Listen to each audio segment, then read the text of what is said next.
What's up, everybody? Thank you so much for listening to the podcast. I wanted to put this in the beginning. Of course, we are coming to you live from Gotham Production Studios, which is our home here for X Drinking Buddy. Remember to subscribe on Patreon, patreon.com/Brennan Tassif. You can also follow on social media at X Drinking Buddy on Instagram, Twitter, and follow me at Brennan T Comedy on all social media. Check out BrennanTComedy.com for the upcoming shows. And don't forget to get your X Drinking Buddy merch. I hope you enjoyed the episode. Boom. That's it. Easy peasy. Grab me a beer and grab me a coke. We about to sit for an hour, bullshit and tell jokes. And please don't mix it up, cause he done sobered up. Brennan T Comedy on your social media feeds. And Brennan Tassif is your ex drinking buddy. Brennan Tassif is your ex drinking buddy. Brennan Tassif is your ex drinking buddy. Brennan Tassif is your ex drinking buddy. What is up, everybody? Welcome in to another edition of Brennan Tassif is your X Drinking Buddy. I am your host, Brennan Tassif. If you're new to the program, quick rundown of the show. I used to be everyone's favorite drinking buddy. It's my favorite thing to hang out with friends, get drunk, do drugs, get in all sorts of trouble, and then reminisce about those crazy stories. I am sober now, but it's still one of my favorite things to do, hang out with somebody and reminisce about the crazy old days. Most weeks I'll be joined by a guest, and with this being the holiday episode, I figured who better to bring in than my very close friend, Matt Fulchiron. Merry Christmas to the world. What is up? It's yeah, me. This will come out December 25th. Oh, wow. Holiday episode, and I figured, the closest thing I have to family in New York City that's nice. is Matt Fulchiron, good friend and also mentor. So I wanted to have you on, especially because this might be the last time we get to do this in studio. I'm very glad to be on. It reminds me of a podcast I used to do called The Power of How. Yes, sir. In fact, I was really caught off guard when you started hosting. Like somewhere in the back of my mind, I thought I was going to be hosting. Oh, yeah. That's for the listeners, especially anybody new. Matt and I and Daniel Torado, very funny comedian from Canada, we had The Power of How, which was a positivity podcast. I ran into the guy that did our artwork, Nelson Diaz. Oh, yeah. And he was talking about how bummed he was that the podcast was over. I know. Like he was actually one of those guys. He started going, he's like, I save it for Monday. Yeah. I listen to it on Monday. It gets me in a good headspace for the week. Yeah. And I'm like, you're the guy we've been looking for, man. Like, we need like a couple 100,000 of you. Yeah, where were you know? Yeah, the podcast was a lot of fun. The thing was with Daniel having the family, and I know we talked about this on the other podcast, but we could talk about it now. And then trying to get 3 people together for no profit is a motherfucker. Well, that was the thing, was we were like, oh, well, once we get rolling and we'll get advertisers and stuff. And then we did it for, a couple months, and we're like, oh, we'll just hang on. And we had a bump here. Yeah. A bump there. And then a couple more months, and we're like, this isn't growing the way we thought it was. This is shrinking. What's going on? We just kept working harder. We kept getting a bump, and then it would go backwards, and then a bump. Yeah. And I believe in the podcast, though, and I don't 100%. I don't do much shit for the masses. No, obviously, I believe in that. I believe in that podcast.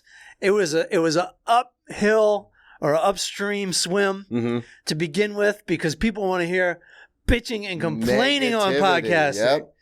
They don't want to hear nobody come back to the fucking. Well, and the other problem too is like, because you started podcasts when podcasts were first becoming a thing. Right. So like not even I knew what podcasts were. Yeah, and so growth was like, what is this shit? Yeah. Like once a week? It was the same deal. Yeah. It's like, I'm making no money. Yeah. What is this? But growth was way different, because if people found one, then they would, and not so many people had them. So you'd go on your friends, and they had a big.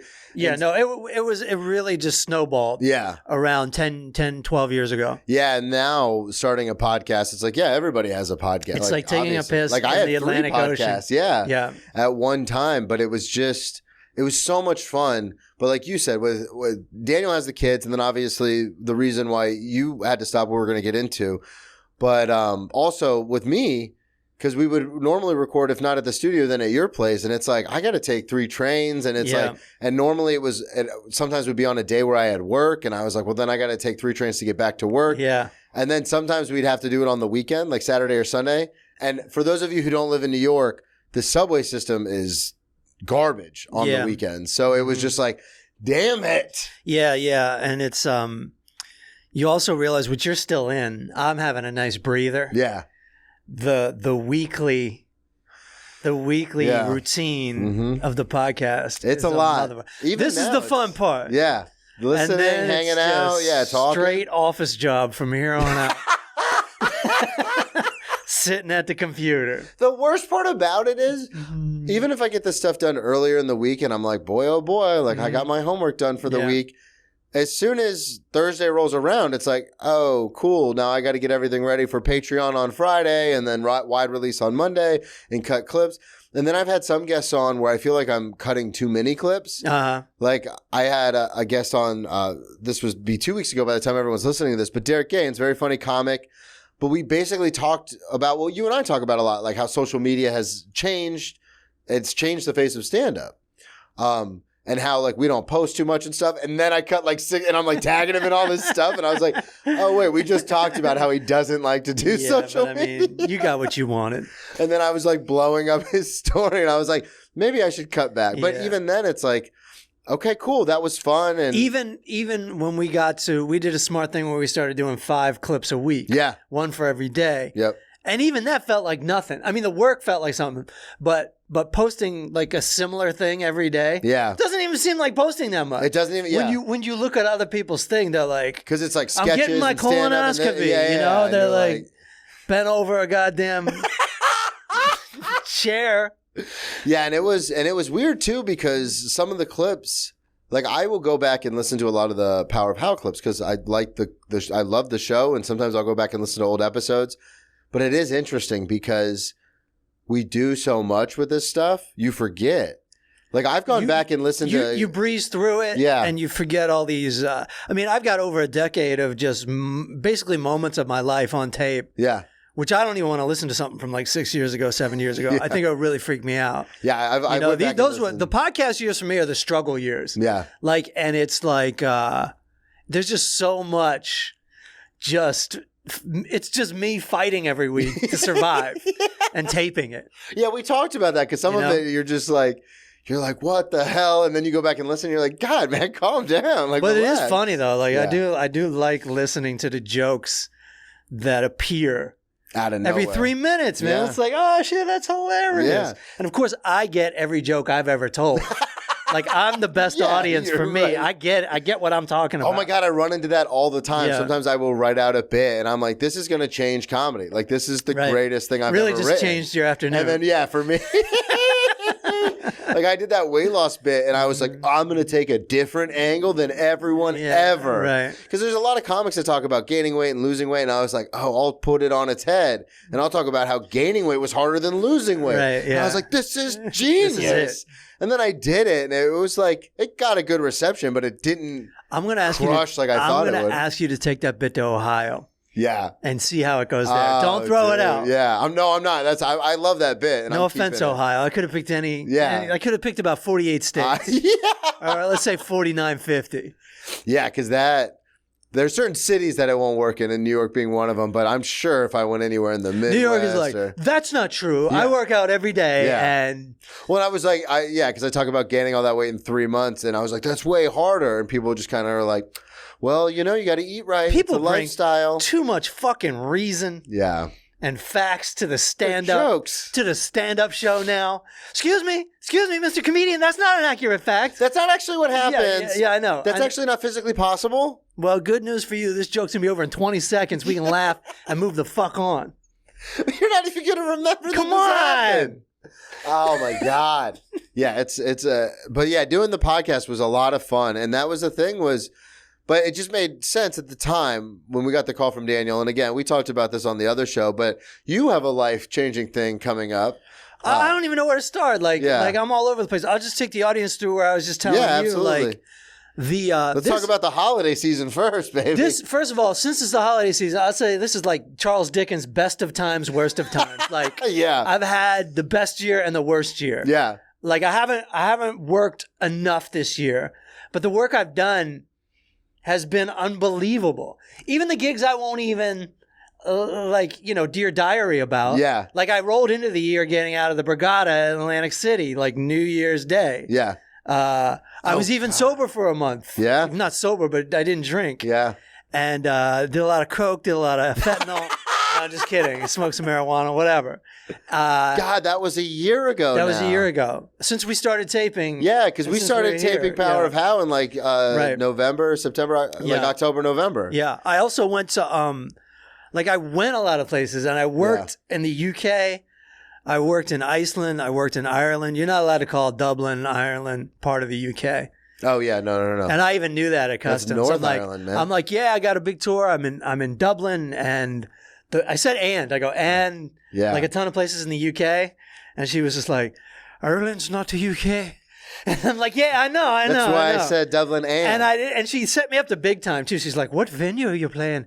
And I was like, oh, it's the. Have you heard? And I looked at Tom Segura's website, and for some reason, or the tour schedule, for some reason, it wasn't on there. I was ready to like fucking humble brag. Oh you know? yeah. And it just wasn't there, and I was like, fuck. So she thinks I'm playing some bar or some McDonald's or something. So I didn't even get my big moment. Yeah. That's just so fun because you don't want to when something cool's happening, you don't want to brag too much about it. But when somebody asks you, you get to just vomit it out. That was my favorite thing when I was talking about the Power of How, and people would be like, "Oh, you're doing another podcast?" I go, "Well, it's me and 2 other comics." Yeah. And then they'd be like, "Who?" And then especially if they're my comedian friends, I'd drop it. Like I told you, this happened with my cousin. Shout out to my cousin Tom. But what up, Tom? He was like, when I told him, he was like, "Dude." He's like, I have a signed set list from Matt from when he did a show in Oklahoma City. Right. And I was like, oh, that's cool, man. Yeah, he's close he's my friend, podcast co-host. friend. Yeah, whatever. Uh-huh. And he was just like, because whenever I'd bitch to him about like, God, man, this is tough. He goes, you host a podcast with someone. I went to their show and got he's like, shut the fuck up. But it's like. Well, that's how you have to look at it. And that's very Power of How. Yeah. Oh, You have to sit down with your notebook and be like, gratitude you list. Actually shouldn't be bummed as shit. You should be really happy because you'll be like, there's tons of stuff in your life you'll be happy when you look back on it in 5 years and be like, I did that. 10 years. But yeah, so you did. Where did you end up playing in Dublin? Do you remember the name of the place? Yeah, I don't know, but it's like it's on the internet somewhere. It was fucking huge wherever it was. It would have been better if it happened in England, because then you guys do the O2. Yeah, I think so. Yeah, they have such weird names. Wembley for the Stadium. Have you heard of it? They have. They do a lot of soccer over there, and that's where they play. Yeah. Doing soccer stadiums. You know, went to Iceland. Went to Austin, LA, and then and just even had some good work too. Yeah. And then did crazy shit with you and Daniel, like the Philly gig, which is covered on the Power Hour, the Old Folks Home gig, which is covered on the Power Hour. Those are fucking rock bottom shows. Yep. You know? But I also did Las Vegas opening for Daniel Tosh. Like that's like a crazy experience. Yeah. And then I got the call that I'm going to Asia. So this is like the next 2 months, actually the next month and a half. Yeah, it's quick. In a week, I go to New Orleans for Christmas and everything with your wife and her family. Mm-hmm. Then I go straight. Oh, excuse me. I go straight there to. You were literally going. You're not like a lot of people when they're like, oh yeah, and then I've got like this right after. They mean like they have like a week or two break. You're literally flying out of New Orleans, right, or Louisiana, to go to Asia, right? To go to Tokyo, Hong Kong, and Singapore. God. Then I'm flying back to New York, which is an 18-hour flight, and I'm moving. Yeah, that's to Los Angeles, and the whole time I'm writing a TV show, like officially at this point. Yeah.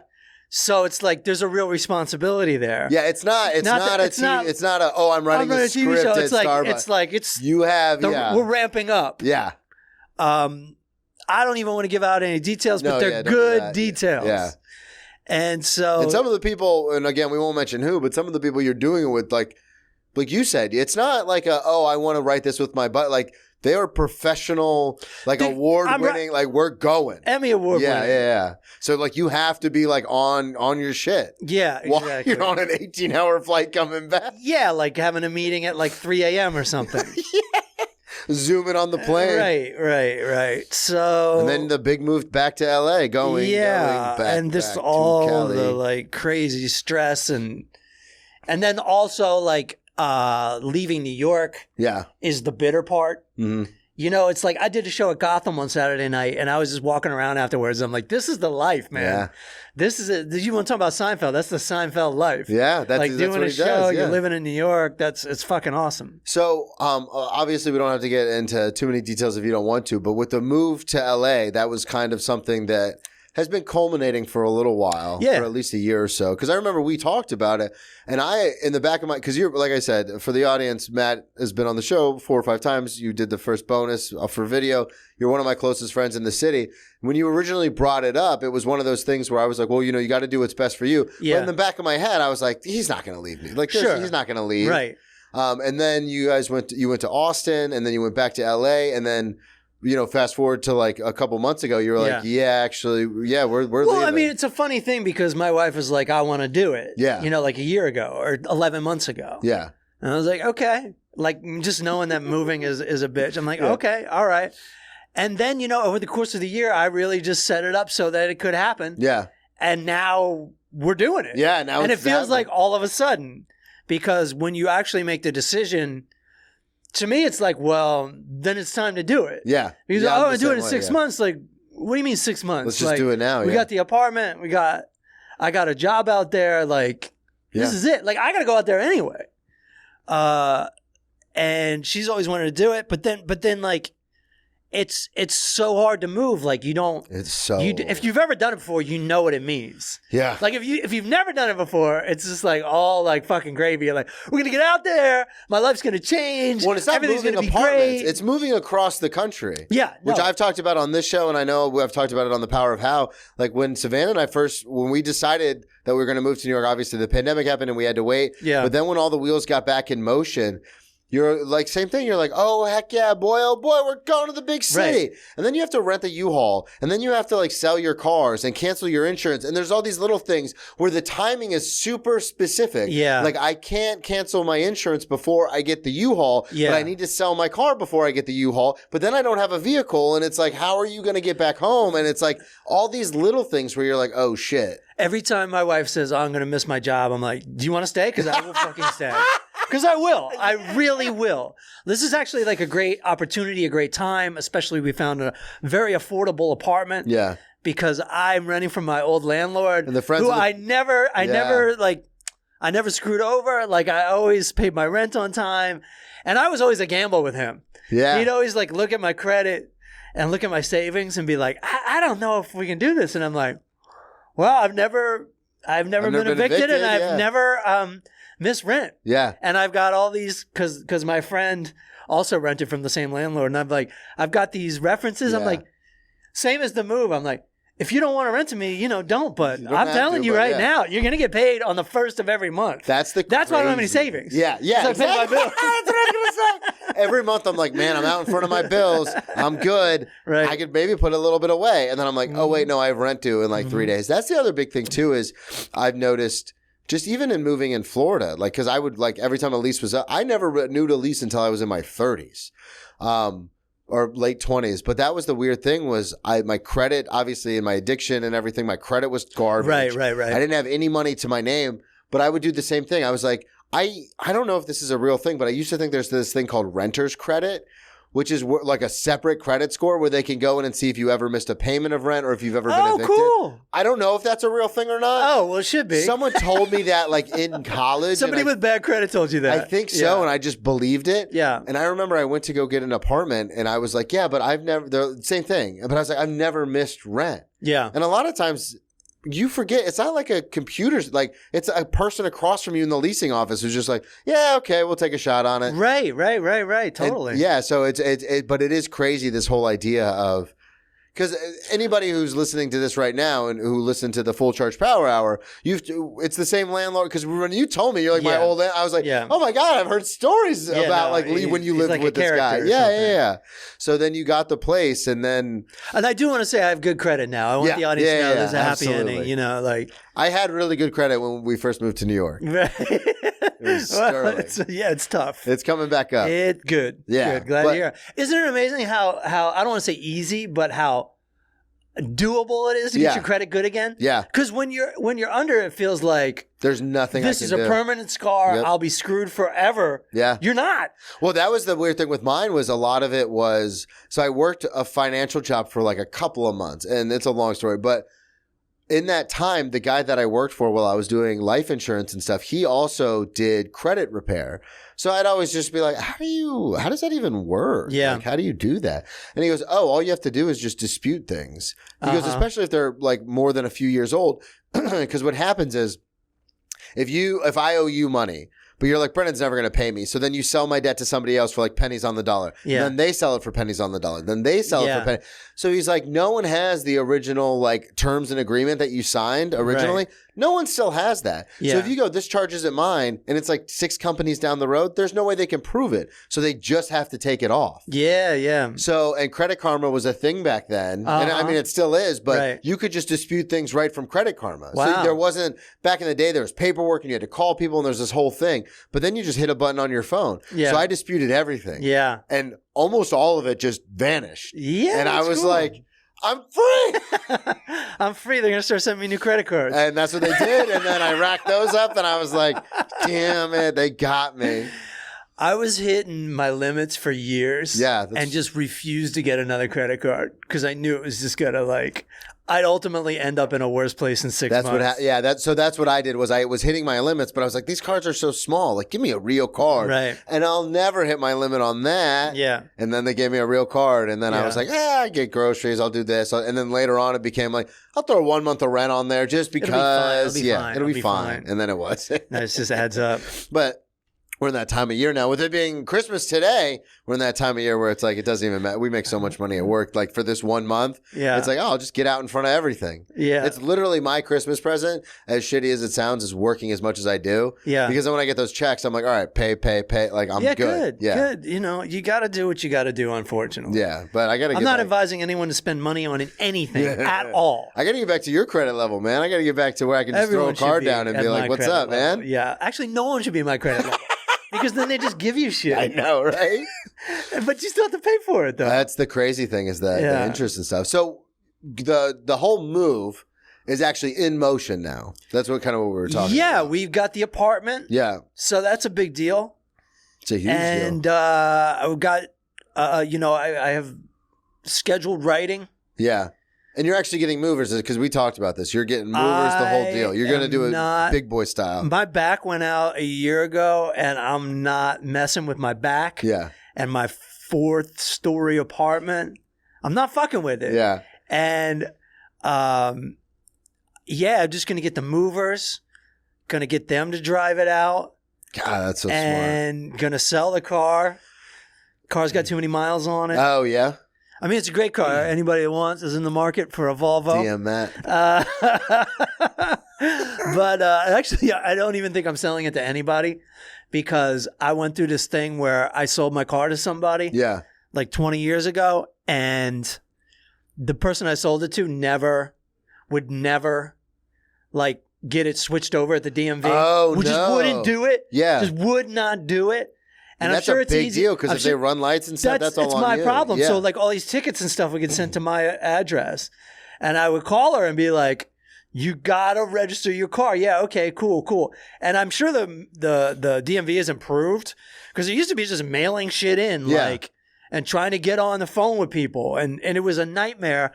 And it even got to the point where it blew up in my face like 15 years later because this dude, a friend of mine from college, was dating her, but didn't tell me he was dating her. The reason I sold her the car is because she was friends with this guy I knew and this other guy I knew. And I'm like, well, I got to sell it to her. She's a friend of a friend. And then he's like, hey, he just brought her up for some reason. I'm like, oh, dude, she made my life miserable, blah, blah, blah. I'm just like, kind of trashing her. Not across the board, just for this thing. Yeah. And he didn't say anything. And then I get this Facebook message from her like, how fucking dare you? Like, blah, blah, blah, blah. He told on me. Wow. He told on me. And it turns out they were going out together. They were like engaged to be married. That's what I thought he was going to say. It's like, we're getting married. Just trashing her. And at that point, I feel like he should have been, because I don't think it's that bad of a diss. Yeah. I just think like she did me wrong. Yeah. That's not. Yeah. At that point, I feel like he should have told me. Yeah. He should have been like, oh, Yeah, we're dating. because then I'd I'd been have like, an- hey, could you go get the car registered? Right, and then I'd have an opportunity, be upside for him, like Yeah. the heads up for him, and then I have the opportunity to apologize. And then that guy died, so like he just went to the grave thinking I was an asshole. You know what I mean? I love this guy. Yeah. So what are you doing this time with the car? Are you just going to do like a scrapyard or something? I want to sell it to the dealership because you're not going to get that much money for it, but you're done. and they know how much work I've gotten done on it, and I Yeah. can be like, and then others too, like, well, you sold it to me that way, Yeah. all that shit. Yeah. That's what I ended up having to do. So when I sold my original, got sober, and then I got a Nissan Maxima. It was a family friend who sold it to me, and it was like 10 years old, 120,000 miles, but Nissans are like, they're very good engines. So I bought it from a friend of my dad's. He was selling it, and he sold it to me cheap, even though it was still pretty expensive. Right. And I drove that car for like 3 or 4 years, I guess, maybe even longer than that. But I remember when the radiator cracked. And like it had no other problems really on paper except the radiator cracked, but I just could not afford to get it fixed because it was like $2,000. Yeah. And so I went on Carvana, and even with my credit at the time, because I had just gotten sober again and like just started building it back up. But even Carvana, they're like, it's like I love it because it is like the sleaziest of sleazy salesmen, but in an app. Right. I was like, yeah, we'll figure it out. Don't even worry about it. What's I your know a credit? guy. Don't even, I know another app. I know a guy who will finance the whole thing, the whole kit and caboodle. It's going to be a little high. But don't worry. You get your credit right. We'll refinance. Yeah. Which is actually what I ended up doing. But I had to get rid of this Nissan, and it was so funny because I just junked it. I found one junkyard that would actually drive out with the tow truck to get it because I could no longer drive it because the engine would overheat like almost instantaneously. Right. So I just junked it. And the guy showed up, and it was a nice looking car. And I remember the guy showed up, and he's like, "You're junking this?" And I was like, "Yeah, man, the radiator's cracked. Like I can't even turn it on without the engine overheating. And then if the engine block cracks, it's worth nothing." Yeah. And I was only getting like $350 for it. Sure. Because it was junked it. I know the deal. Yeah, but he was like, yeah, but a radiator's like what, $1,500 to get it completely installed? And you're like, exactly. And I was like, yeah, and I don't have 15. He goes, you don't have like a credit card you could put $1,500 on? He's like, you could, if you get the radiator fixed, you could turn around and sell this for like $5,000. Right. And I was like, dude, do you want me to not give you, take the fucking car, man. Yeah. Car guys are kind of tough because I remember even the first time I moved to New York, like 10, 11, 12 years ago, I was at the box store, like getting boxes. Yeah. And the guy's like just asking me about the move or whatever, which like I kind of personally think is crazy. Like if I work a store, I don't give a fuck about your move. I'm not. I don't. But anyway, some people want to talk. Yeah. And I'm like, yeah. And I'm like, yeah, I even sold my car. And he's like, how much do you sell that? He's like, that Honda? I go, yeah, because he's like automatically he wants to buy it. I guess. Yeah. He's Now like, he's like, how it's much an you sell it investment. for? I'm like, 800, and he was just like, dude, I would have paid $1,600 for that. Why didn't you tell me? I'm like, I just met you. Like it's sold, it's fine. Yeah, and that's what I did too. I called somebody. Yeah. That's what I did then.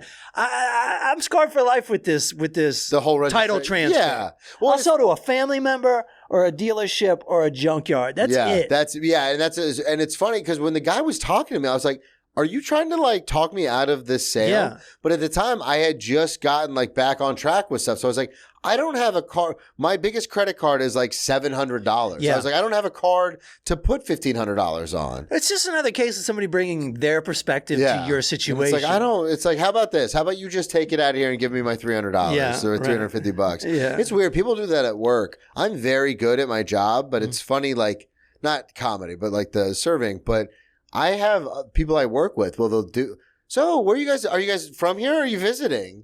And like, they'll be like, oh, we're visiting from so-and-so. Oh my God, I got a cousin out there. That's small world.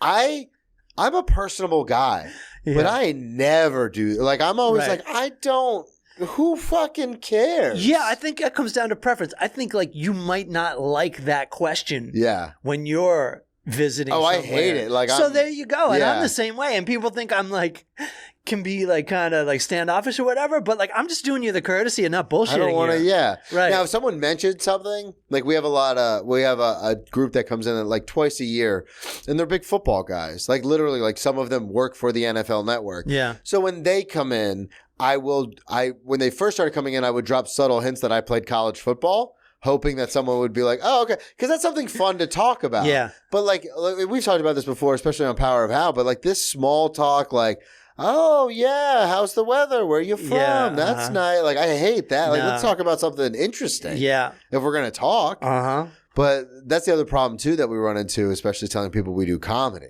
Oh, yeah. Oh, I know. I've got the friend that's so. I literally am training a new person at work, and I mentioned that I do comedy. The first thing they said to me after I mentioned I did comedy was, "Oh my God, I have a great joke for you." They didn't even hesitate. Did not They said to themselves, like a couple days ago, they were like, "Oh man, I just wrote this good joke, but I have no way to get it out to the world." Meanwhile, no way to get it out to the world. It's in your goddamn pocket. Yeah, right. That's all anybody does all day long is put jokes out. Well, and then she told me the joke, and I go, "That's a joke book joke." It was like one of those, like, what do you call a? And I was like, so she didn't even write it. no. I was like, the fuck is this? That's not for me. As Jerry would say, I prefer to use my own material. We just got to that episode, and I was like, that's the answer. For those that don't know, Brennan is watching Seinfeld from the start. From the start all over again. Which is a fun watch because it starts slow, but it gets like the episode, the seasons are almost like gears. Yeah. Oh, yeah. Second gear is a little slow. Third's picking up. Fourth is fucking, you're Fourth to almost eight, there. you're like- And then fifth is just like crushing It's 9, for right? a while. 9 seasons? It's 9 seasons, but once So you 5 to 9 once is you get to like- 4, you're cooking. Yeah. And you're switching right into fifth pretty quick. Yeah. And fifth is just like 5th, 6th, and 7th are just like fucking I'm excited to get there, 360 dunks all day long. And that's 75 episodes. That ain't no 30 episodes. Yeah. This is not the age of 10 episode seasons. This is 18 episodes. 75. Let's call it 100 with the 4th season. 100 seasons. And then you don't even realize how good season 2 and 3 are. You Well, go, I thought this was a 5th season. I'm watching that now, and then I'll make references to it, and then people are like you and I, because you love Seinfeld too. People will be like, "Oh, I love that episode," and I'm like, "Yeah, that was season 2, like episode 4, man. Yeah. Like that's early." Especially the way you get to watch it now, which just is just like bang, a quick bang, bang. 22 minutes. Well, I used to watch them like once a the week. best you could do is syndication. Yeah. I used to watch them prime time. And that was just like kind of exciting because like people will be talking about it. Well, and that's the thing too, is they did a really cool thing, and you and I have talked about this, I think, off mic, but where there's like 2 or 3 things happening per episode. So you'll be like, oh, it's this episode, and then someone else will be like, oh, I know it is that episode. It's 4 classic episodes all at once. Yeah. And in your mind, those are 4 different episodes. Yeah, exactly. But you're like, it's this too? It's like, that, yeah. It's like 3 levels of icing on this cake? Yeah, so there's like the germaphobe episode, but that's the same episode where Kramer gets a garbage disposal in a shower, and that's the same episode where something happens with Putty, and you're like, oh, this is all happening in the same episode. Man. That was the breakup one. The stock thing was the same one as the breakup one, was the same one as the Kramer being like happy that Jerry was miserable. Yeah. Like that all happened in the same one. It's gorgeous. I love that show, but I forgot what we're talking about. Well, I want to just say this for a second. It's amazing that you have 30 years of Larry David. Yeah. Just like crushing it. 35. He's almost. God, I heard a story. Maybe you told me the story about him. He went up, and this was recently, within the last like 5 or 6 years. He was at like the Improv or the Comedy Store. Right. And they asked him if he wanted to go up, and he's like, yeah. And then he like got up and was like, never mind, and just walked off stage. That's his move. That's his old material. But that's like, he's not like one of the biggest people in comedy. But he doesn't want to fucking like, do it. I don't That wanna shows do you it. how awful it is when you get up there.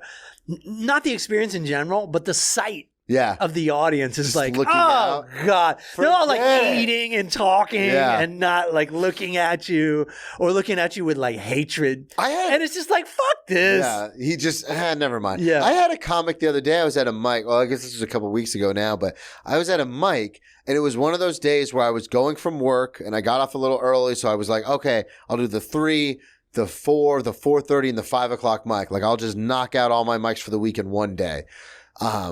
And I remember in between 2 of the mics, I went and got food, and then I walked into the mic, and I like opened up my food, and this comic goes up, and he goes, "Are you eating right now?"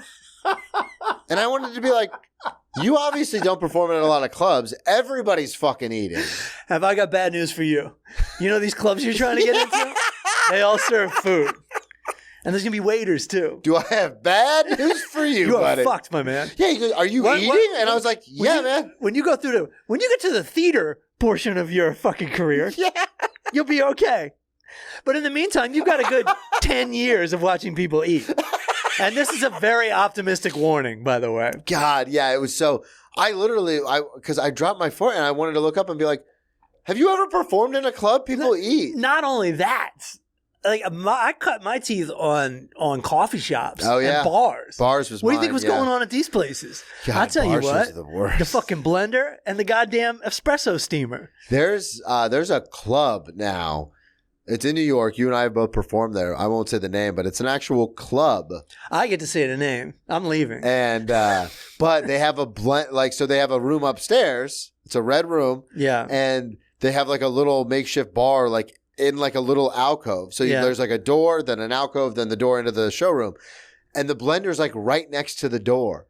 So even with that room filled with maybe 75, 80 people, all the way towards the front at the stage, you can still hear.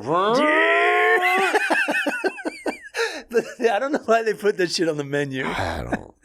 People ask for that at my restaurant. I go, look around. There's red leather on the seats. You're at a state. Like, no. So you don't serve anything with a blender? We don't own a blender. That's awesome. The restaurant does not own a blender. That's fantastic. Yeah, so I'm just like, no, sorry. I give them that weird, like, judgmental, like, we don't have blender drinks here. Perhaps you'd be more comfortable at a McDonald's or a Burger King. Maybe there is a new Margaritaville that just opened up in Times Square. They have lots of blenders. So yeah, LA. I wanted to talk to you. Just start drawing a map. You're going to be so fucking happy right here. I have people who do that. They go, how do I get there? There's a joint in every salt shaker. What? They go, how do I get there? And I go, fucking Google it, man. I don't know. It'd be one thing if I was a local. Right. Like if I was in Daytona and someone's like, hey, what's fun to do? And I was like, oh, yeah, there's this cool bar. Go up here, make a right. Sure. But like people will be like, hey, is there something fun to do? Right? I go, I don't know. I just moved to New York. There's a bar that a lot of us go, a lot of other people go to. It's like around the corner. And they go, oh, what's it called? And I go, oh, the Reservoir. And they go, how do I get there? And I'm like, how'd you get here, motherfucker? Yeah, I don't. Around the corner. I don't know. Keep taking corners till you find it. I don't know. I was just watching The Hangover last night, and they go to the doctor first. Yeah. And they're asking him all these questions, and they go, "Oh, where is that?" And he's like, "It's on the corner of something, and go fuck yourself or something like that." Not my job, and go fuck yourself. And fuck off. And it's like, dude, of course. Yeah. Why would you? Of course, he's a doctor. You guys are harassing him. I love that movie. The original's so good. Yeah. I wanted to ask, because this is the Christmas episode. Yeah. And did you guys growing up have any, like, we'll take a hard pivot. Did you guys have any, like, crazy traditions or fun things that you do every single year? No, my family is so tame. You're low key, and so quiet. It was go to church, maybe even midnight mass the night before. Yeah. Open presents and have dinner. Then the next day after Christmas, we'd head up to New Jersey. Okay. Like 15 miles from here. Yeah. But I had no idea really I was 15 miles from here. My dad would point out the skyline every once in a while. Oh, those really? are the Twin Towers right there, that's you New know? York City, yeah. But it looked like really far away, and it didn't seem to be part of what... Yeah. Well, I mean, shit, when you What's land at going on? JFK, you're like, that's so far away. Yeah, but meanwhile, like both my grandfathers worked in New York City. My mom worked in New York City. And it was just like... We just weren't going to New York City. Yeah.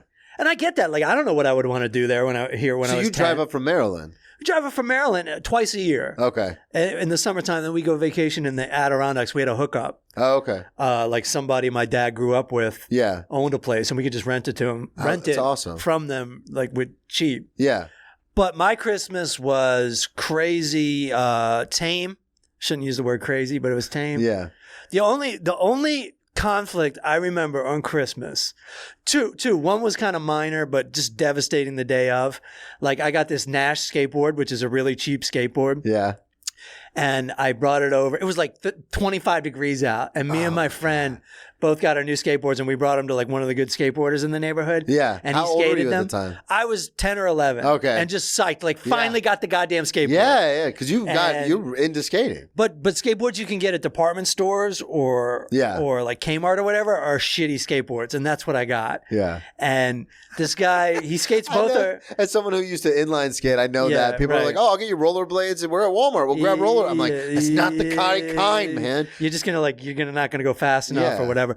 He broke both our skateboards. What? But not really. Like, now that I know what I'm doing tool-wise with this, Yeah. all he did was bring a kingpin out of a truck, a part of the truck which holds the wheels to the board. Yeah. It's just this one screw. It's like 50 cents to... But I'm glad he broke it, because then I got a real skateboard. Oh, shit. Like, yeah. But it was a couple of weeks later. You Yeah, know what I you're like, mean? "Ah!" You don't just get a new skateboard. There's no Amazon Yeah. in there's no- 1985. You got to go to the skate shop. Right. Which is really just like a bike store run by a hippie. That's exactly Like, yeah. skateboards were his side business. Like, I think he sold coke did to that the college kids in the That had to area. have changed because I remember growing up, because you're a little older than me, and I remember growing up and like skate shops were a thing. Yeah. And there was always the conflict between aggressive inline skaters and then Right. skateboarders. So in my day, it was BMX for a skateboard. Oh, okay. Yeah. Yeah, because it was a big deal. Like, they would call us fruit booters, which Yeah. is totally homophobic. But they're narrow-minded people, skateboarders. And then we would call skateboarders wood pushers. Right. And it was like this constant Yeah. tension. And it's funny now because I grew up around people who inlined. Yeah. So when people are like now that I moved to New York and people were talking about like, oh yeah, I used to skate and stuff, I automatically am like, oh yeah, cool, so did I. Right. Like, oh, what kind of board did you have? And I Right. was like, never mind. This is something the aliens will never understand. We're mortal enemies. Right. It's like, well, these two groups hate each other because this group has wheels on their shoe, but this group has a board with the wheels on. My argument was So naturally they hate each other. My argument was always when you're a skateboarder, the board is doing the trick. When you're a skater, you're doing the trick. Okay. That was always my thing. Uh-huh. But I mean, I don't know if that makes any sense. As a skateboarder, I don't know No, if that like, no, tracks. I'm actually like, I thought we could breeze through this without any conflict. But I actually don't like what you're saying right now. We're actually going to have a little bit of a problem if you say that again. The one Christmas I had that was like, you ever do something shitty as a kid? I'm going to tell you what I did. But you don't yeah. realize you're being shitty Yep. because you don't know. And this wasn't my fault. But like one Christmas around that time, like maybe 11, 12 years old, I said to my mom, I go, or maybe I was younger. I must have been younger, like maybe 8 or 9. I'm like, yeah, I didn't really get that much stuff this year. And I could tell I pissed my mom off. Oh, what's the problem? Like, I'm talking about Santa Claus. Santa Claus fucked up, not you. My mom fucking lost it. But they're the ones. Somebody tell Santa. But they fucking lied to me with the Santa, and I don't get the how that's a fun lie. I don't get the whole Santa Claus thing. I don't either. I mean, you're already getting these presents. Like, as a kid, you honestly don't care where they come from. Well, do you think I think it's a manipulation thing to keep kids on better behavior. Naughty, nice. Well, the they're whole also list. teaching you religion simultaneously, so you're like believing all this stuff. Yeah, that's and then an- like one thing just completely Out of nowhere. folds. Well- and they actually, when my dad told me, I thought I was gonna. That I didn't even still like figure it out at that point. Yeah. I so much trusted authority, and I think that's why I have problems with authority now. That like when my dad told me, he almost like it was a double whammy. He was like, "You don't believe in Santa Claus, do you?" And I'm like, "No." And he goes, "There's a guy flying around in 1 minute." Like around the whole world, that's nonsense. And it's like, that's your nonsense. Like it was a double whammy. It's like, you're the one that told me, man. Like, lied what to the me? fuck? Yeah, I can't believe you believe that lie I told you, you dumb fuck. Why wouldn't I have? Why wouldn't I have? I believe everything you tell me. You're the one that told me how to tie my shoes, how to put on my pants. Told me how to ride a bike. Yeah, what the fuck? It was interesting because it was the first day of Hanukkah last week, and Tracy and I were together because we hang out on Thursdays. So we FaceTime with her family, and we're talking about we were celebrating Hanukkah, and we're lighting the candles and all this stuff. And then we happened to get a Christmas tree that same day. And she was super excited because she's never had someone that she's dated that like I'm into it. Okay. So she was excited because she's like, we'll get a tree and we'll do presents. And I was Yeah. like, yeah, we're doing it. Right. And it was so interesting just so you take yourself out of the Christianity aspect of it. And she was like showing her family the tree. And she's like, isn't that so cool? Like we have a Christmas tree. And her dad was like making jokes because they're Jewish. So Sure, he's making yeah. jokes about Christianity. And I was Yeah. like, well, actually, the tree is from a pagan holiday to celebrate the harvest. It actually has nothing to do with Christianity. Yeah. And the presents and Santa actually has nothing to do with And then the more I was talking about it, I was like, wait, Christmas has nothing to do with Christianity. Sure.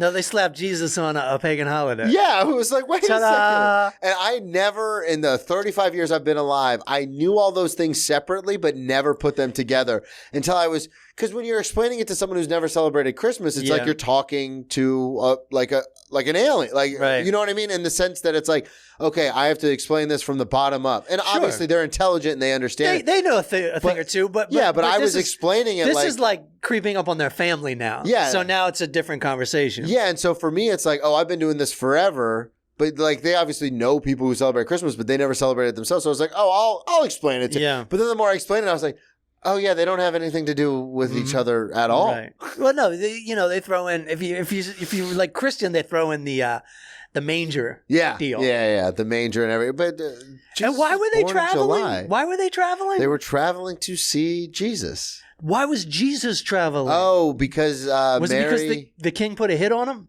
I actually don't know that part. I remember she went to the inn and they didn't have a room, which is why he was born in the manger. I do remember that. It's Christmas, lady. We got no rooms. Yeah. It was actually July, but no one ever wants to talk about that. It was in the spring. Yeah, no. Don't get me started. No, you have a lot of history. I'm going deep into the Jesus zone. I wanted to bring up, because you did ask about the being a kid story. I have one more Christmas story. Okay. Okay, do yours first. Then. I just want to say, and you brought up Los Angeles. My first 2 months in LA in '97. Yeah. I'm working at this indie movie theater, and it was cinema Sunset 5. Sunset 5. So I just got there in October, so I didn't fly back for Christmas, and I'm working on Christmas Day. At the movie people theater. Text me and they're always like, "Hey, are you coming home?" I'm like, "No." Right. Like I work on Christmas. I've worked on Christmas the last 10 years. Like, I'd rather visit on different days. Yeah. We're going back in February. Yeah. So, but so Jackie Brown came out that day, the Quentin Tarantino movie. Oh yeah. And who rolls up at 12:30 is Quentin Tarantino in his tracksuit. Really? And he's just he's got love for the video store clerks and the movie theater clerks. And he was just like, "What's up, everybody?" And we're like, "What's up, dude?" Yeah, and then I saw Jackie Brown that night. Did you? Yeah, opening day. Christmas it was awesome. Day, you get to hang out with Quentin Tarantino. I saw the midnight show. Hell yeah. Yeah. That was a place, I know the Jon Favreau story, which is one of my favorites. Yeah. At that, but that was wasn't that the movie theater, it was like a cult theater, it was a popular theater. It was one, it happened to be, there was several art movie theaters in Los Angeles, but this one happened to be right on the edge of West Hollywood, right across from the Laugh Factory, which is actually why I started doing stand-up. Okay. Because I used to skate past the Laugh Factory on the way home all the time. I didn't really know about the Comedy Store, but it's just half a mile down the other direction. And now your name's on the wall there. There you go. Motherfuckers. Yeah. Mm-hmm. God, that's going to be fun to go back to LA and we were talking about it before, but you're like, yeah, I just make 2 phone calls and then it's like, all right, here we go. Yeah, it's so easy for me. And that's cool because I worked for it and I had the balls and I had the heart and the longevity to hang in there. And it just works better for me there. Yeah. But do you guys... With you and, because I know Kristen's family is really big into it. Do you guys at the apartment now, do you guys put up a tree or anything like that? We usually do. Yeah. Because my wife is very much into Christmas. Yeah. But this year, since we're moving and stuff, yeah. We're just not bothering. And I'm going to be in New Orleans for 12 days. And then my wife at least 14, probably longer. She loves it. Definitely longer. She loves it. Yeah. Absolutely. That actually, I wanted to bring up that because you were talking about doing shitty things as a kid, and this kind of ties into the whole theme of the ex-drinking buddy. I remember when I was 12 or 11 or 12, I was young, and I remember this is the one of the only times where we went to Ohio for Christmas because we never went. A lot of people came to Florida because of course it's the winter. Yeah, and I remember we went to Ohio. And we're seeing all this family and it was a big deal. Maybe it was Thanksgiving, but it was around the holidays. And I remember downstairs, we're in a basement, finished basement. Everyone's down there. Aunts, uncles, everybody, cousins, people I haven't seen in years and still haven't seen since. Yeah. And I remember someone raises a glass. Because for the listeners, they know this, and I'm sure you know this too, but I didn't drink until I was a senior in high school because I hated what drinking did to other people. Sure, yeah. And so someone raised a glass and we're all together. This never happens. A toast. I must have been 11 because my parents were still together because I remember the pictures. And someone's like, a toast. We're going to do a toast. And I remember out loud, trying to make it look like it was under my breath, but making sure everyone heard me go, I don't want to toast you people. You're all alcoholics. And my dad was so embarrassed. And I was right. Yeah. I did a bit about this for a little while. Right. But I couldn't imagine being my dad where it's like, well, I can't hit him. Because Right. then it looks like he's right. Like we're all crazy alcohol. Right. But then if I don't say anything. We're already in the basement. Yeah. Well, and then if I don't say anything, Yeah. people are going to think maybe I'm not saying anything because he's right. Sure. So it's like, how do you, and that was the whole premise of the bit. Yeah. But I remember doing that. And then now looking back on it at 35 as a full-blown alcoholic that goes to meetings, I was like, you piece of shit. I don't know. I think you got to give yourself, but it was, you got to give yourself a little credit on that. I mean, I thought it was pretty funny. Like, yeah. And like nobody was like, I mean, they're fucked anyways. You can't be like, no, I'm not an alcoholic, because then you're an alcoholic. Yeah, right? So I put them in. Even as a child, I still had this the mental gymnastics to be like, perfect singer. I think it's another case of what we were just talking about with Santa Claus, because I went through a similar thing where like you're told and told and told and told not to drink. Yeah. And then you're expected to celebrate with the drink. Yeah. And so what are you supposed to say? You know, nothing is what you're supposed to say. Yeah, I was, God. But I my aunt, her mother, she's not blood related to me, but I was around her. Again, in Ohio, she was a smoker. Yeah. And I was brought on all these non-smoking campaigns. So I'd be like, every time she's smoking, I'd be like, oh, put that cigarette out. And I called her Dragon Lady, because there was this campaign against don't be a dragon lady. Yeah. And I called her Dragon Lady, and even like in her birthday card, like I was a total fucking asshole. Yeah, I guess we've just been kind of. But it's not my fault. Like everyone was telling me, don't be a smoker. Yeah, we had some weird and wild traditions, and we had some cool ones. Like I remember, because again, in the last over a decade now, I guess I haven't been home for Christmas because I always work on Christmas. But I remember.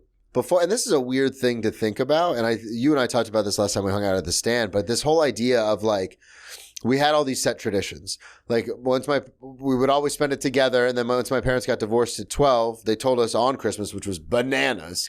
But my brother it was like around that time, my brother was about to leave for college, and it was like one of the only times where we were all together. It made sense. It makes sense. In a shitty way. But it was like, whoa. Yeah, dude. But after that, we still had tradition. Like we would go to my dad's house on Christmas Eve night, and we would watch Polar Express, and then we would all open presents in the morning, and then we would go to my mom's, and like we had all these set traditions. And it's funny, in the back of my head, I was always like, oh, well, eventually once X, Y, and Z happens, we'll get back to those traditions. Yeah. But now, like, my twin sister has her family, and they've started their own traditions. Yeah. My older sister has her family, and they do their own traditions. So it's like, oh, that's never coming back. Well, I'm on a whole new tradition path. Yeah. Down in New Orleans. They do it up. Okay? So there's Christmas. That's wall to wall. Yeah. Just doing stuff. But there's all these parties. Like there's straight up parties with like 50 people at each party. Just, holiday parties, Christmas parties. And it's kind of all the same people at different locations, like day to day. And it's wild. And like somebody's dressing up like Santa Claus, and the kids are sitting on their laps. It's like, so you don't even barely know it's Christmas at my parents' house. Yeah, that's like my dad's still doing his daily chores. My mom's still doing her routine. My family's all about like routine. And routine wins. Yeah. You know, and 100%. That's how routine I am. Wins. And well, that was the thing with Tracy. Was she was like, "Are we going to do it?" Because she asked me, and Savannah and I was the one who always pushed the Christmas thing because she could take it or leave it, but I was the one who was like, "I'm going to go out and buy a tree. I'm going to go out and buy." I do think it's fun. I do want to say that it is fun. Like if it's I gotta buy a tree, but when you get the tree, it's kind of fun. Yeah, and when you're opening a present, and when you're eating a big meal, and when you're eating Christmas cookies. So I would always do all that stuff. But then, to your point about your routine, like when it came to Tracy, because she's Jewish, so she doesn't celebrate Christmas, and I was the one who always pushed it. But I was like, this year it's weird. Like we've only been dating for a few months. Yeah, maybe we'll just put it on the back burner. Like if we're, next year, obviously we're still going to be together. Let's do it big next year. I'll be living with you. It'll be way more convenient. I have to work. You're going home for Christmas, like for the time off. And I was like, let's not even worry about it. Yeah. Because I was so stuck in my, like, I've got stuff I got to do. Yeah. And she was like, oh, the fuck we are. Like, no, we're doing Christmas. Yeah. And once she said that, I was like, oh, yeah, like, let's do it. That's cool. But it's like, it doesn't take much to like get you in the spirit. Yeah, just and then walk when by a Christmas couple of Day trees. actually comes, and do you work on Christmas Day? Yeah. But not till 2, so we'll have a. But even at work, there's this idea of like if somebody offers you like some junk food, you'll eat it without guilt. Oh yeah, well the cool or like thing is and the family meal is family probably meal nice. is Thanksgiving and Christmas Day. Chef goes all out, like he does it big because he knows everyone. You know, the employees all want to be home with their families and they can't. So Chef always takes great care of us, and it's cool too because just that idea, like that spirit, like people are drinking and having a good time, and like they're not. It's very difficult. Because people see how busy we are. Yeah. And knock on wood, but it's very difficult for people to get like aggressively mad on Christmas Day. Oh, yeah. There's so much expectation and so much stress. Yeah, but like they don't take it out on us because a lot of times they're like, oh, these people are working on Christmas. Right, that's cool. That's cool. And people always tip like massive amount. I've made more cash. This is like a Bill Burr thing where he's like, I only walk around with cash. And people are like, oh, really? He's like, I got to stop saying that. But like, I've made more cash in the last like 2 weeks than I have in like the last 4 months. Yeah, that's awesome, dude. Just because people are like throwing money and stuff like that. And so it's a great time. And it's fun to be in the city to do it. I also got the chance, I think in 2020, to experience the non-Christian, or it was actually a Jewish tradition I've always wanted to do. Oh, really? What was it? I just did nothing on Christmas and ordered Chinese food. Yeah. I've always wanted to do that. Tracy talks about it all the time. And it was awesome. I thought it was a stereotypical thing, but Tracy's always like, no, we get Chinese every year on Christmas. Yeah, it's stereotypical, and it... I mean, I don't know. I don't know. It's also awesome. Yeah, it is stereotypical because I don't know any Jewish people that actually do it, but... I do. I'm dating But one. so you do. Yeah. And so, but I always thought that was brilliant. And like the Chinese food especially. And it was like, and on, what do you call it? Christmas Story. Yeah. When they have to go to the Chinese restaurant. Yeah, the restaurant with the duck, yeah. It was also, I never realized, because when I was a kid, I would get like gift cards and money and stuff like that for Christmas from like relatives. And I remember I was such a shit kid. I'd be like counting my money and I'd be like, who's taking me to the store to go spend this? Like, let's go. I was a spoiled, untitled piece of shit. Yeah. I was like, let's go, Mom. Again, I'm going to take your side on this because you didn't get a present. You got money. Yeah. So you got a gift card. But that was... And as Mitch Hedberg said, you took money that was good everywhere. That's the whole joke. You don't even finish it. You don't have to. Yeah. But I remember my mom used to always be like, Brennan, everything, and my stepmom and my dad, and they'd be like, everything's closed on Christmas. It's Christmas. Right. Nothing's open. Right. And when I worked for Outback Steakhouse, shout out to them, I worked there and we were closed 2 days, Thanksgiving and Christmas. 2 days a year. We were closed completely. Okay. So I worked for that company for 10 years. So I just always assumed, why would my parents not tell me the truth? Like, obviously, everything's closed on Christmas. Right. And then I started working in like prime steakhouses and stuff, and they're open 365. Of course, and I was like, wait, what? Yeah, I know. I was like, who goes out to eat for holidays? Yeah. Oh, a lot of people actually. So the Chinese food thing always like got me because it was like, if I was now being older, it's like, if I'm off on Christmas, I'm going to like get some like food. Yeah, some real food. Like, right. yeah, I didn't even think about that. Yeah. It was just the prophecy was fulfilled. Yeah. Like I wanted to do that. So did you just do nothing? I did nothing. Yeah. I did nothing, dude. I did nothing. And it's a good thing. It's kind of very similar to like during the pandemic where it's like you don't feel bad for doing nothing because nothing's. I didn't feel bad. The pandemic was so stressful for me. Yeah. Just to have like a little. Oh yeah, that would have been like 3 months into it, 4 months into it. No. March, April, May, June, July. Oh God. I guess it was way into it. And my wife went back to New Orleans for Christmas, and I, without saying too much, had a tough time being down there during the pandemic, and I just there was just like, I'm just gonna chill. Yeah, I want to say this with all respect to my marriage. It was a chill Christmas where I just like it was a Christmas I always wanted to try. Yeah. And it was pretty great. Did you go to that Chinese spot that's right around from your house? Yeah, the Chinese musician. It's good. Yeah. It's a good spot. Yeah. Whenever I would come by and watch Penny, that was one of the spots that I'd go to. For sure, dude. It's so good. It's awesome. They got everything. Are you gonna? I only get the same two things, but they got everything. They do have everything. Yeah. Are you gonna miss Christmas in the city? Christmas in the city. There's nothing better than Christmas in the city. Yeah. With all the decorations and the weather. It's insane. Yeah. How many places go all out? like places you wouldn't even think, like banks, like have like 30-foot trees, and you're like, this is a fucking bank. Like Christmas in Southern California, though, like if you've done it enough, I've never done it. It's just as nostalgic. Is it? Because it is cooler than normal, and it's warm. It's their version of winter, but it's still warm. Yeah, but like you still get the same holiday vibe after December 15th, December 20th. Okay. Even more so because show business shuts down like right about now. Okay. Right about, we're taping this on, I hate to blow the... No, yeah, tell them. We're taping this on the 14th. Yeah, like at the end of this week, Hollywood and show business so like tomorrow is like the last day you can get. So and even then, like it's already over. So I probably shouldn't send those emails out to the agencies and stuff about. No. I'll wait till January. Yeah, you wait till January 10th. Yeah. Okay. Yeah, that's good like to the know. first Tuesday back. Because I was gonna. No, the second Tuesday back. I'm releasing the one man show wide in January, and I was like, I gotta send out emails and VPKs and all that. Not now. See, this is why now. Fucking having you as a friend is one of the best things for my career. Yeah. And I heard the best day to email clubs for avails is on a Tuesday. Yeah? That's what I heard. Fucking got to keep that in mind. When I say that's what I heard, some C-rated booker bitched out his entire email chain. That's hilarious. I'm like, man, I better keep on good graces with this guy in case I ever want to do a fucking headline for $200 in Toledo. Better watch my mouth. I've almost bitched this guy out a couple of times. Oh my god! But then I'm like, what are you doing? Yeah, you're here. What are you doing? I mean, like either send them to spam, or just take it.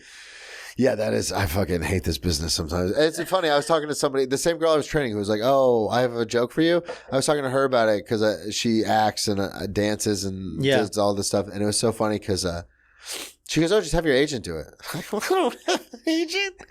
I laughed in her face, and she goes, "Okay, well, have your manager get you an agent." And I just kept laughing. I go, "Do you understand? Like everyone who's done an open mic is a comic. Like we don't get like." She's like, "Well, this is what you need to do." It was like giving me a checklist, and I was like, "What the fuck is happening?" Right. But also, I'll take the advice. 100%. No, take the advice. But I was also like, I just met this person, and like you're like, what? No, it's all good and everything, but that's not how the business works exactly anymore. Yeah, especially like, now. You have to be. Most people have to have enough of a career already. Yeah. And that's how it's always kind of worked. I know people who have like hundreds of thousands of followers who just in the last year got actual agents. Because now they can do something for you. Yeah. Before they can. Yeah. Which is kind of sad. I wish it was one of those things where people were like, "Oh, this is a great thing you have." That's what a manager is supposed to do. But managers, I don't even know who any managers are anymore. Yeah, it's a silly business. And they know, managers have always known less than their clients. Yeah. That's just, So they just happen to have an in at one club and they're like, yeah. So plug everything one more time. The Power of How podcast. Yeah, go back and listen to the Power of How. I had such a good time today. I hope we get to go back to that sometime. Yeah. And we got to make a trek out to LA. And I don't know what the hell else I'm doing. If you happen to live in Asia, I'll be on tour there. I have a few listeners in Asia, not a ton. And expats, go see Matt. And if you live in California, I'll be there by February. Coming back, baby. At the full charge. Yeah, that's about it. Beautiful. At the full charge on everything, yeah. Thank you everybody so much for listening. Have a happy Merry Christmas. Happy holiday. Happy New Year. Happy New Year coming up. Send us those New Year's resolutions. We'll read some on the pod. I don't know why I'm saying that. It's not like that's something we ever do. This year, I'm finally going to quit drinking. Hey, I'm here for it. There's at least half your audience. DM me, man. I'm around for it. As the very funny Joe List says, if you're DMing a stranger, you probably have a drinking problem. At Brennan T. Comedy on all social media, BrennanTComedy.com. The One Man Show will be live everywhere after January 10th. Awesome. We'll talk to y'all next week. Boom.